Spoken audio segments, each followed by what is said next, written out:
नमस्कार शेतकरी मित्रांनो, माझं नाव विजय परिहार आणि मी कावेरी सीडचा प्रतिनिधी आहे. परभणी आणि बीड जिल्ह्यासाठी काम करतोय. तर आज आपण आहोत मानोरी या गावी, तालुका मानवत, जिल्हा परभणी इथे.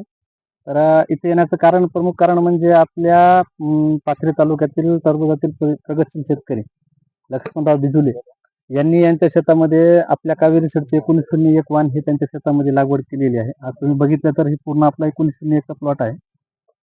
या वाहनाचे खास वैशिष्ट्य सांगायचे म्हणजे आज या वाहनाला 90 दिवस कंप्लीट झालेले आहेत.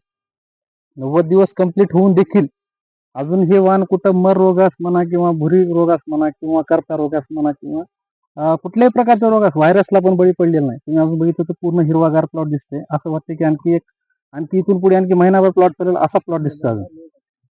आणि आज कटिंग करून माल सगळा रास टाकलेली बघितले तुम्ही सगळा एकसारखा माल दिसतो तुम्हाला. याच्यामध्ये 95% माल हा आपला ए ग्रेड मध्ये जातो. म्हणजे पहिल्या कटिंग मध्ये नंबर 1 च्या कटिंग मध्ये आपला 95% माल जातो.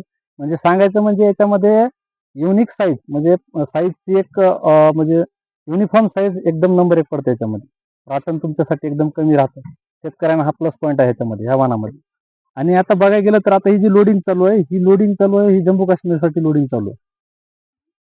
म्हणजे याच्यावरून असं निष्पन्न होतं की बाबा तुम्ही कुठल्याही लोडिंगसाठी जर माल पाठवत असाल, समजा जम्मू काश्मीर असेल, दिल्ली असेल, कलकत्ता असेल, कुठल्याही जर लोडिंगसाठी जर तुम्ही माल पाठवत असाल तर कावेरी सीडचं हे वाण 1901 वाण हे आरामात त्या लांबच्या लोडिंगसाठी जाऊ शकतं. म्हणजे याची टिकाऊ क्षमता नंबर 1 आहे. आणि आज 90 दिवस होऊन देखील कुठलाही रोग नाही किंवा कुठलाही व्हायरस नाहीये.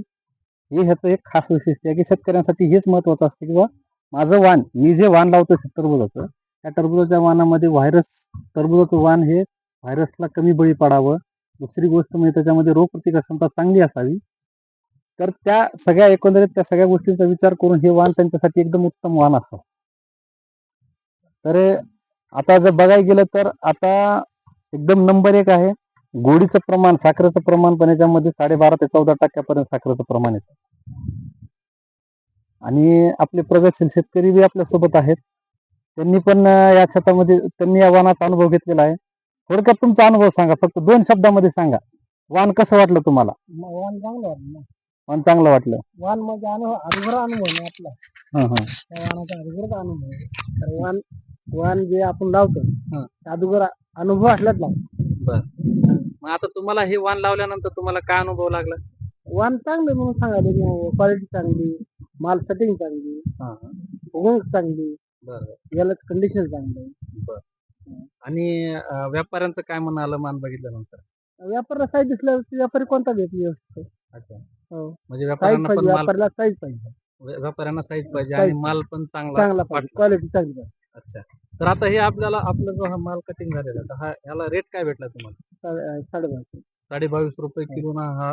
शेतकरी मित्रांनो बघायचं म्हणजे तर आता 22.5 रुपये किलो ना हा माल कटिंग होतोय आज. आणि यांना 22.5 रुपये किलो आज रेट भेटलेला आहे. तर एकंदरीत तुम्ही ह्या वाणाबद्दल खुश आहात? हो, खुश आहे. आणि शेतकऱ्यांना काय संदेश द्यायला वाणाबद्दल? वाणाबद्दल काय म्हणतो, हे वाण घे पहिल्यापासून चांगला अनुभव आहे. अच्छा. तर त्या अनुभव असल्यामुळे तरी म्हणतो आपण वाण लावा. यावर्षी कसं आहे, वातावरण सेट नसून दे आपल्याला उत्पन्न चांगलं. अच्छा. म्हणजे यांचं म्हणण्याचं तात्पर्य एकच आहे की बाबा वातावरण एकदम क्लिअर नसून देखील त्या वाणाने भरघोस असं उत्पादन त्यांना दिलेलं आहे. तरी माझ्या टरबूज उत्पादक शेतकऱ्यांना अशी विनंती आहे की त्यांनी त्यांच्या शेतामध्ये जर त्यांचं टरबूज लावायचं प्लॅनिंग असेल तर त्यांनी त्यांच्या शेतामध्ये आपल्या कावेरी सीडचं 1901 वाण हे त्यांच्या शेतामध्ये लावून त्यांची भरघोस उत्पादन करून घ्यावं. एवढंच मी सांगू. धन्यवाद.